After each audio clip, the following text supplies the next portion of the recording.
Hello everyone, welcome back to my channel. আশা করি সবাই খুব ভালো আছেন। তো পুজো কিন্তু একদম দোরগোড়ায় চলে এসেছে, আর এখন থেকে মানে আজকে থেকে আমার চ্যানেলে শুরু হয়ে গেল পুজো সিরিজ। এখন থেকে পুজো অবধি যে রেসিপিগুলো আমি শেয়ার করব সব কিন্তু হবে এক সে বাড়কর এক, আর সবই একদম পুজো স্পেশাল রেসিপি।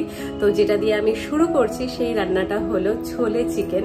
কাবলি ছোলা দিয়ে চিকেন আজকে রান্না করব। এই রান্নাটা ভীষণই জনপ্রিয় একটা রান্না, আমাদের দেশে হোক প্রতিবেশী দেশে হোক এই রান্নাটা কিন্তু ভীষণই জনপ্রিয়, যেটা ভাত বা রুটি বা পরোটা যে কোনো কিছুর সাথেই ভালো লাগবে। কিন্তু আমার মনে হয় পরোটা দিয়ে একটু বেশি ভালো লাগবে, কারণ খুব যে গ্রেভি হবে সেইটা না, একটু মাখামাখ, একদম দারুণ জমজমাট একটা রেসিপি। তো চলুন আজকের এই পুজো স্পেশাল ছোলে চিকেন কিভাবে বানাচ্ছি সেটা দেখে নেওয়া যাক। প্রথমে আমি নিয়ে নিচ্ছি মুরগির মাংস। মুরগির মাংস আমি নিয়েছি 750 গ্রাম মতো। তো বাকি যে মশলাগুলো নেব এই অনুপাতেই আমি নেব। এবার মাংসটাকে পরিমাণ মতো নুন আর পরিমাণ মতো হলুদ দিয়ে বেশ কিছুক্ষণ মাখিয়ে রেখে দিতে হবে। তো আমি ম্যারিনেট করে নিচ্ছি মাংসগুলোকে। এবার আমি 1 কাপ কাবলি ছোলা নিয়েছি, যেটা আমি ওভারনাইট সোক করে রেখেছিলাম। তারপরে এটা প্রেসার কুকারে দিয়ে 2টো সিটি দিয়ে বন্ধ করে দেব। আর প্রেসার কুকারের যে ঢাকনাটা সেইটা কিছুক্ষণ পরে খুলতে হবে, তাহলে কিন্তু কাবলি ছোলাটা বেশ ভালো সিদ্ধ হয়ে যাবে, আর এটা কিন্তু একদম পেস্টও হয়ে যাবে না। তো সিদ্ধটা একদম সুন্দর হবে। একটু নুন দিয়ে সিদ্ধ করে নিতে হবে, 2টো সিটি কিন্তু এনাফ। এবার কড়াইতে একটু বেশি পরিমাণে তেল দিয়ে বেরেস্তা তৈরি করে নিতে হবে। আমি এখানে 2টো ছোট পেঁয়াজের বেরেস্তা তৈরি করে নেব। তো পেঁয়াজ কুচিটা দিয়ে দিয়েছি, এরকম সরু আর লম্বা করে আমি কেটে নিয়েছি। এইরকম ব্রাউন কালার হলে নামিয়ে নেব। আর একটু তেল দিয়ে দিলাম, একটু বেশি পরিমাণে তেল এই রান্নাটাই লাগবে, কারণ প্রথমে মাংসগুলো ভেজে তুলে নিতে হবে। তো এই যে মাংসগুলো আমি প্রথমে দিয়ে দিয়েছি, সবকটা মাংস একসাথে দিলাম না, কারণ খুব বেশি পরিমাণ হয়ে গেলে ভালো করে ভাজা যাবে না। তো আমি অর্ধেক অর্ধেক করে 2 বারে আমি ভেজে তুলে নেব। খুব বেশি ভাজতে হবে না, এই যে এপিট ওপিট এইরকম লালচে হয়ে এলে নামিয়ে নেবেন। আবারও দিয়ে দিয়েছি বাকি অর্ধেক যে মাংসটা ছিল। তো এইভাবে ভেজে তুলে নিয়ে তারপরে বাকি রান্নাটা শুরু করব।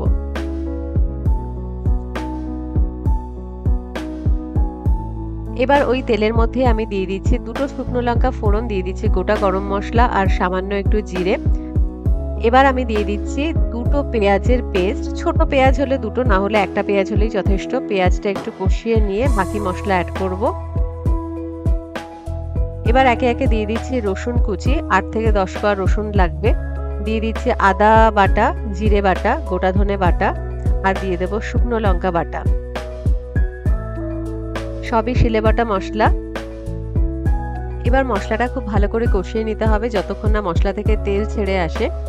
এবার আমি দিয়ে দিচ্ছি কয়েকটা চেরা কাঁচা লঙ্কা, পরিমাণ মতো নুন আর পরিমাণ মতো হলুদ।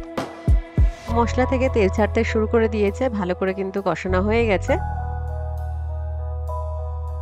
এবার প্রথমে আমি এই ছোলাটা দিয়ে দিচ্ছি। ছোলাটা দিয়ে একটু নাড়াচাড়া করে তারপরে মাংসের টুকরোগুলো অ্যাড করে দেব। ছোলা আর চিকেন কিন্তু একসাথেই সিদ্ধ হবে। তো এই যে মাংসগুলো আমি অ্যাড করে দিচ্ছি, এবার ভালো করে এটা কষিয়ে নিতে হবে। ছোলা কিন্তু মোটামুটি 85% মতো সিদ্ধ হয়েছে, বাকিটা মাংসের সাথে হয়ে যাবে। একটা টমেটোর পেস্ট আমি দিয়ে দিচ্ছি। একটু নাড়াচাড়া করে নিয়ে সামান্য পরিমাণে টক দই ব্যবহার করতে হবে। তো আমি 4 চামচ টক দই দিয়ে দিলাম। এবার খুব ভালো করে কষিয়ে নিচ্ছি। কি সুন্দর কালার এসছে, তাই না? আর এখনই মনে হচ্ছে যেন খেয়ে নিই। কষা মাংস আমি টেস্ট করে দেখলাম, অসাধারণ হয়েছে। তো এবার আমি দিয়ে দিচ্ছি বেরেস্তা। যে বেরেস্তাটা প্রথমে করে রেখেছিলাম সেই বেরেস্তা ভাজাটা আমি দিয়ে দিলাম। কষানো হয়ে গেছে, এখন ছোলা সিদ্ধ করে রাখা জলটা আমি দিয়ে দিলাম। এই জলটা কিন্তু ফেলবেন না, এটা রান্নায় দিলে টেস্ট কিন্তু খুব ভালো হবে। এবার বাকি যতটা পরিমাণে জল লাগবে ততটা পরিমাণে আমি জল দিলাম। দিয়ে দিচ্ছি পরিমাণ মতো নুন। হাই হিটে বেশ কিছুক্ষণ এটা ফোটাতে হবে। মাংসটা আর ছোলাটা খুব সুন্দর সিদ্ধ হয়ে যাবে। তো আমাদের রান্না প্রায় হয়ে গেছে। দিয়ে দিচ্ছি গরম মশলা গুঁড়ো, আর এইটা কিন্তু খুব বেশি ঝোল ঝোল ভালো লাগবে না, একটু মাখা মাখা করে নামিয়ে নিতে হবে। তো আমাদের আজকের রেসিপি একদম ডিলিশিয়াস ছোলে চিকেন একদম রেডি। দেখুন কি ডিলিশিয়াস লাগছে। রান্নাটা একদম রেডি হয়ে গেছে, একদম গরম গরম সার্ভ। তো আপনাদের কেমন লাগলো পুজো সিরিজের প্রথম রেসিপি? আশা করি ভালোই লেগেছে। দেখতে তো দুর্দান্ত হয়েইছে, আর টেস্টও কিন্তু একদম ওয়াও হয়েছিল। যদি আমি আপনাদের টেস্ট করাতে পারতাম তাহলে খুব ভালো হতো, কিন্তু হ্যাঁ, এইরকম রেসিপি যদি আপনিও খেতে চান তাহলে অবশ্যই এইভাবে বাড়িতে বানিয়ে ফেলবেন, আশা করি বেশ ভালো লাগবে। আর যদি নতুন কোনো রান্নার সাজেশন থাকে, যে পুজোর সিরিজে আপনারা কোনো রান্না যদি দেখতে চান, সেটাও কিন্তু কমেন্ট বক্সে লিখতে ভুলবেন না, চেষ্টা করব সেটাও করে দেখানোর। তো আশা করি আপনাদের ভালো লেগেছে। যদি ভালো লেগে থাকে তাহলে ভিডিওটিকে লাইক করবেন, শেয়ার করবেন, আমার চ্যানেলটিকে সাবস্ক্রাইব করবেন। দেখা হবে পরের ভিডিওতে। সবাই খুব ভালো থাকবেন।